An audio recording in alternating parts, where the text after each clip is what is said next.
కొంచెం సమస్యల్లో దాగిన అవకాశాన్ని మనము గుర్తించాలి.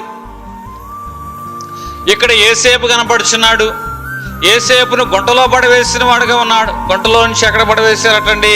ఆ యొక్క పోతీఫర్ ఇంట్లో. సమస్య తన జీవితంలో ఉంది, కానీ ఈ జీవితంలో తన సమస్య ఉన్నా కూడా ఇక్కడ ఏ విధంగా నమ్మకంగా నేను జీవించగలను అని అతను ప్రయత్నించాడు. కాబట్టి ఏదో ఒక ప్రయత్నం మొత్తం ఏం చేస్తుందంటే ఇంటి అంతటి మీద కూడా ఆ పోతీఫర్ అధికారం ఇచ్చేలా చేశాడు.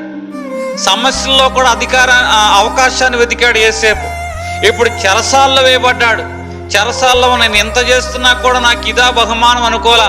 చెరసాల్లో కూడా ఏం చేస్తున్నాడంటే ఎవరికో వచ్చిన కలభావాన్ని తనకున్న ప్రత్యక్షతను బట్టి అది వారికి తెలియజేసిన వాడుగా ఉన్నాడు.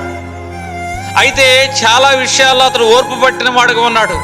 అయినా సరే అతడు దేవుని యందు నిరీక్షణ ఉంచి ముందుకు వెళ్ళిన వాడుగా ఉన్నాడు. కాబట్టి సమస్యల్లో ఏ అవకాశం వచ్చినా అవకాశాన్ని వాడుకున్నాడు. కాబట్టి ఏం జరిగిందంటే ఒకరోజు ఆ యొక్క ఐగుప్తు దేశంలో యేసేపుని ప్రధానిగా దేవుడు కూర్చోబెట్టిన వాడిగా ఉన్నాడు. హల్లెలూయా.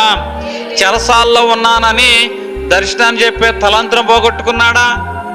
పోతీఫర్ ఇంటి దగ్గర ఉన్నాను కదా అని దేవుని భయం లేకుండా ఏం బ్రతకలేదు కదా. సమస్యల్లో ఏ అవకాశం ఉంటుందో ఆ అవకాశాన్ని అతడు అందిపుచ్చుకున్న వాడుగా ఉన్నాడు. సమస్యల్లో దాగిన అవకాశాన్ని చూడాలి మనము కూడా.